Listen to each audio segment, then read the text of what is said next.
We have to talk about the elephant in the room because we just lost the only hope we had for the future of multiplayer gaming. Now, if you haven't heard, Xdefiant is shutting down as of June 2025, and all content that was either locked in the store, behind ranked rewards, or in-game challenges is just going to get dumped into the game next season. Now, we can talk about the reasons for why the game is shutting down, but that's for a different video.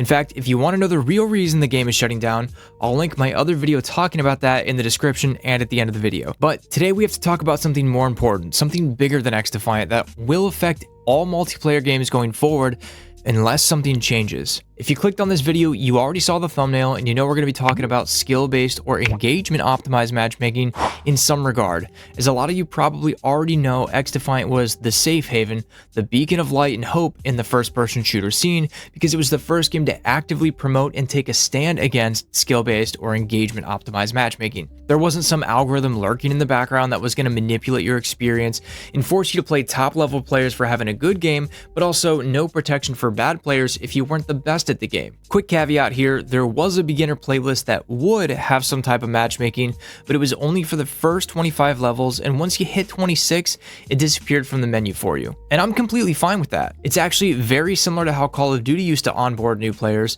I think it was called Boot Camp or something back in Black Ops 2. I don't exactly remember, but I'm totally fine with having a way to get new players into the game and let them experience it at their own pace so they don't just get stomped and uninstall the game. I don't know if this is an unpopular opinion, but you need some way to continually bring new players into the game. Otherwise, the game will just suffer one of two deaths. Number one, people will just get bored, busy, or interested in a new game and they'll eventually leave. And number two, you need new players to join because the longer a game goes on, the more stale it gets because everyone just keeps getting better at the game. Apex Legends was extremely difficult from day one because it had such a high skill gap with all the different legends, healing mechanics, movement, and things like that. But looking at the game 5 years later, it's even more complicated. So when a game has such a steep learning curve, you need a way to bring in new players without overwhelming them. Now, I'm not defending skill-based matchmaking.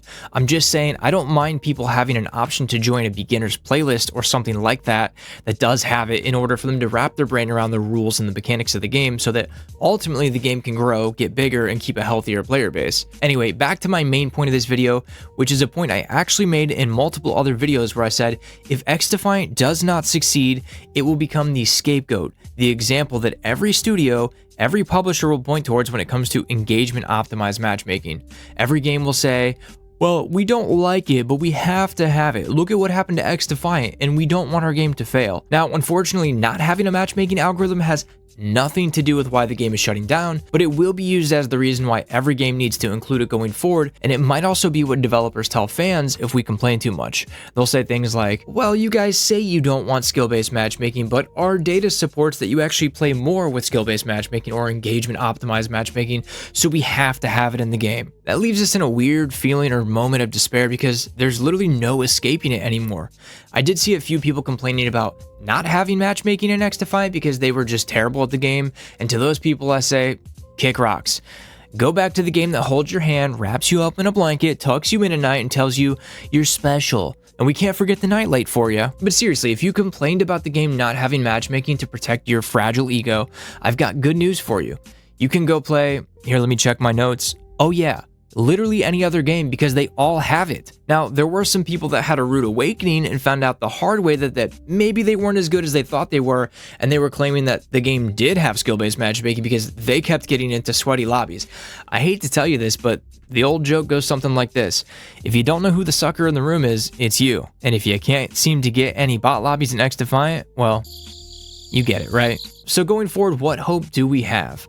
I doubt any studio will remove the matchmaking completely, but maybe there's a chance someone will try to relax it a little bit. Even if that's the case, we just have to kind of take their word for it and hope that guys like JGod or Exclusive Ace do some testing and find something out for us. Recently, it's been rumored that Call of Duty was able to somehow stop two-boxing, and to be honest with you guys, sometimes I try running a VPN when I play Call of Duty just to see if there's any noticeable difference, but it seems to be minimal, if any. I'm not actually against playing good players, I just loathe the idea that somehow games can collect all of my data from my account and use that to determine what the optimal level of challenge and win-loss ratio is to keep me playing the game longer, as if I or any of you guys are just lab rats in some big experiment that's just running in the background without our consent or knowledge. Which, that gives me a random thought. Should I do a video where I play 5 games to get a baseline of what my average experience is, and then, as much as I hate to do this, buy something in the store and play 5 more games to see if it gives me easier lobbies and more play of the game showings at the end? I feel like that'd be a fun video. Let me know what you guys think in the comments below. While you're at it, drop a thumbs up or just drop any comment in general to boost the video so more people see this and get in on the conversation. I think the only remaining hope we have is one of 2 options. With Ubisoft in financial turmoil, they may be open to selling off their IPs individually, meaning that someone could come along and buy Xdefiant to restore it. I've thought about trying to get a group of people together and launch something like a Kickstarter to see if we could raise money to buy the game, but I just don't foresee a world in which we raise enough money to actually buy or sustain it. I think the development cost for the game was allegedly around $80 million, and I think at its peak they had maybe 15 million unique players, so somehow we'd have to find a way to get every single one of those people to donate $6, which seems like a small dollar amount, but there's just no way to contact each of those people, and even if we did raise all that money, it wouldn't support the ongoing cost of development and running the servers.